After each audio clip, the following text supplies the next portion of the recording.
साल था 2021। पश्चिम बंगाल के चुनाव के नतीजे आ रहे थे।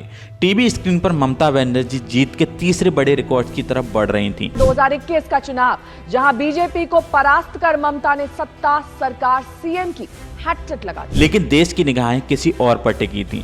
वो थे भारत के सबसे चर्चित, सबसे रहस्यमय और शायद सबसे महंगे चुनावी रणनीतिकार प्रशांत किशोर। उसी शाम एक लाइव इंटरव्यू में पीके ने एक लाइन कही जिसने देश की राजनीति में भूकंप ला दिया। I want to quit this space. उन्होंने कहा कि वे अब चुनावी स्ट्रैटेजी छोड़कर परिवार के साथ समय बिताएंगे।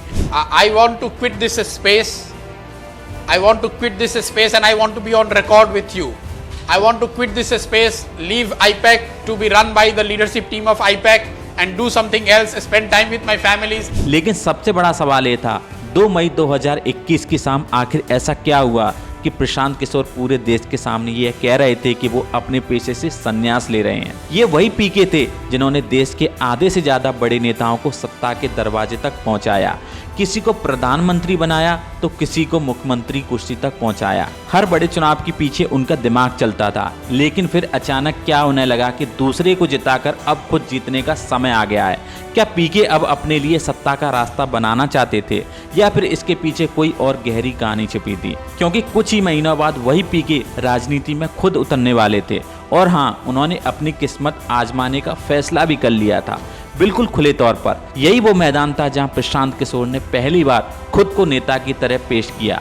2 साल की लगातार पदयात्रा, 5000 गांव और लाखों लोगों के आमने सामने बातचीत और एक ऐसा ग्राउंड कैंपेनिंग जो किसी कॉर्पोरेट लेवल्स के ऑपरेशन से कम नहीं था। पीके ने अपनी पूरी ताकत झोंक दी थी, लेकिन नतीजे आते आते एक कड़वी सच्चाई सामने आई। जन स्वराज पार्टी अपना खाता तक नहीं खोल पाई। कई सीटों पर उनके उम्मीदवार तीसरे चौथे स्थान तक भी नहीं पहुंच सके। ये वही प्रशांत किशोर थे जो कभी गुजरात मॉडल बनाते थे तो कभी मोदी मैजिक तैयार करते।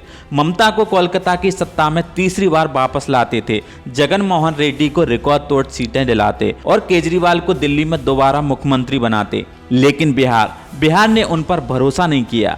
यह असली सवाल खड़ा होता है कि प्रशांत किशोर बिहार की राजनीति जमीन को समझने में कहां चूक गए। क्यों बिहार की जनता ने प्रशांत को अपना नेता मानने से इनकार कर दिया? क्या प्रशांत किशोर का राजनीतिक सूर्य अब अस्त होने वाला है या फिर पीके बिहार और देश की राजनीति के अखाड़े में जमे रहेंगे? नमस्कार दोस्तों, इस वीडियो में हम बात करेंगे मशहूर चुनावी रणनीतिकार से नेता बने प्रशांत किशोर की। कैसे बिहार के एक छोटे से गांव से शहर निकलकर एक लड़का यूएन तक पहुंचता है, दुनिया के अलग अलग देशों में काम करता है, फिर अचानक क्या होता है कि वही नौजवान अपने देश लौटता है और चुनाव जीतने की रणनीति बनाने लगता है, लेकिन इस बार मात खा जाता है। अगर अभी तक आपने हमारे चैनल फैक्ट टू फोकस को सब्सक्राइब नहीं किया है तो कर लीजिए ताकि ऐसी ही और वीडियो का नोटिफिकेशन आपको मिलता रहे।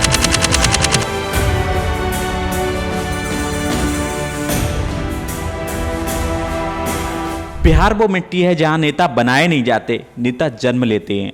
जहां जनता सबसे बड़ी है, वही बनाती है, वही गिराती है। नीतीश, लालू, तेजस्वी, ये सब उसी जमीन की उपज हैं, क्योंकि यहां वही टिकता है जो लोगों से कनेक्ट करता है, उनके दुख सुख में खड़ा दिखाई देता है। प्रशांत किशोर पिछले कुछ सालों में भारतीय राजनीति में एक फिनोमेना की तरह उभरे हैं। प्रशांत किशोर ने मौजूदा समय के भारत के लगभग सभी बड़े नेताओं के साथ काम किया है। नरेंद्र मोदी, नीतीश कुमार, राहुल गांधी, अमरिंदर सिंह, वाई.एस. जगन मोहन रेड्डी, अरविंद केजरीवाल, ममता बनर्जी और एम.के. स्टालिन जैसे नेताओं के साथ काम किया है। 2017 के यूपी विधानसभा चुनाव की हार को अगर अपवाद माना जाए तो बाकी हर नतीजा प्रशांत के पक्ष में गया। लेकिन प्रशांत किशोर चर्चा के केंद्र में तब आए जब अपने गृह राज्य बिहार आकर यहां से अपनी नई राजनीतिक पार्टी की शुरुआत की। इस दौरान वे लगातार सुर्खियों में रहे। कभी पत्रकारों से उलझते नजर आए तो कभी बिहार के किसी गांव में पदयात्रा करते दिखे। उनका अनोखा अंदाज ही उन्हें खास बनाता है।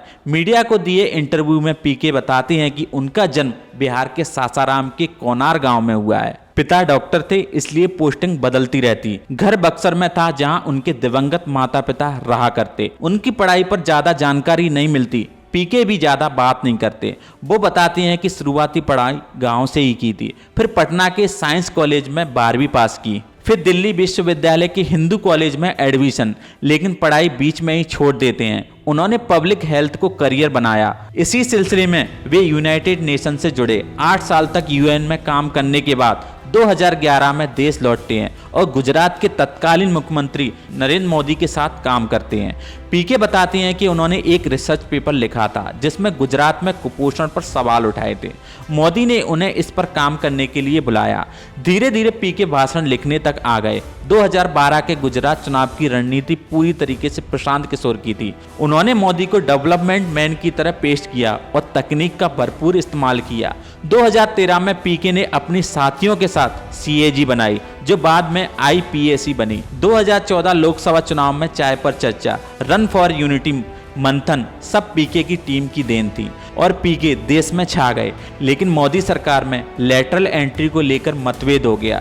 पीके चाहते थे कि बाहर के पेशेवरों को सिस्टम में लाया जाए, पर मोदी सरकार इसके पक्ष में नहीं थी। पीके रास्ता अलग कर लेते हैं और बिहार लौट जाते हैं। इसके बाद नीतीश कुमार से मुलाकात, महागठबंधन की रणनीति, 2015 की जीत सब पीके के दिमाग की कमाल थी। 7 निश्चय जैसी योजनाओं को उन्होंने मजबूत नैरेटिव दिया। फिर कांग्रेस के साथ यूपी और पंजाब, फिर आंध्र प्रदेश में जगन मोहन रेड्डी, फिर दिल्ली में अरविंद केजरीवाल। पीके ने जहां भी काम किया वहां बड़ी बड़ी जीत दिलाई है।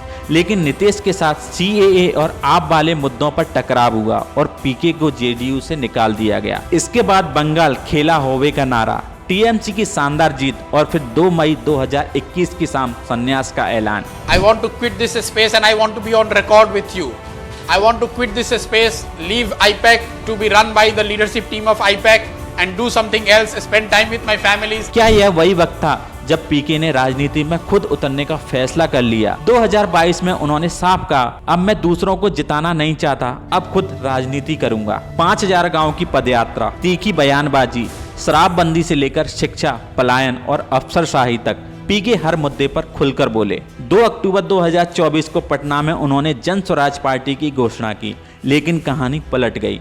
छात्र आंदोलन में उनका शामिल होना, फिर लाठीचार्ज, फिर आरोप कि पीके छात्रों को छोड़कर भाग गए। गांधी मैदान में अनशन, गिरफ्तारी और फिर रिहाई।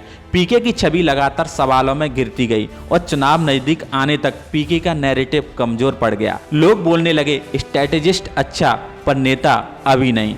तो क्या पीके का राजनीतिक सफर खत्म हो गया? सवाल बड़ा है पर जवाब आसान नहीं, क्योंकि भारतीय राजनीति में कोई अध्याय हमेशा के लिए बंद नहीं होता। नीतीश कुमार भी कभी 25,000 लोगों की छोटी रैली से शुरू हुए थे, ममता बनर्जी भी कभी अकेली सड़क पर खड़ी थी और नरेंद्र मोदी भी कभी एक साधारण संगठन मंत्री थे। तो क्या प्रशांत किशोर का राजनीतिक सूर्य अब अस्त हो रहा है या फिर यह सिर्फ एक सनसेट है जिसके बाद नया सनराइज आने वाला है? इसका जवाब सिर्फ बिहार की जनता दे सकती है और यही सस्पेंस आने वाले वर्षों में भारतीय राजनीति को सबसे बड़ा रोचक बनाएगा। आपको क्या लगता है, क्या प्रशांत किशोर सिर्फ एक महान रणनीतिकार थे या एक दिन सफल नेता भी बन सकते हैं? कमेंट में अपनी राय हमें जरूर बताइए। अगर वीडियो अच्छा लगे तो वीडियो को लाइक करना, शेयर करना, कमेंट करना और हमारे चैनल फैक्ट टू फोकस को सब्सक्राइब जरूर कर देना ताकि ऐसी ही और वीडियो का नोटिफिकेशन आपको मिलता रहे। मिलते हैं आपसे अगली वीडियो में, तब तक के लिए जय हिंद, जय भारत।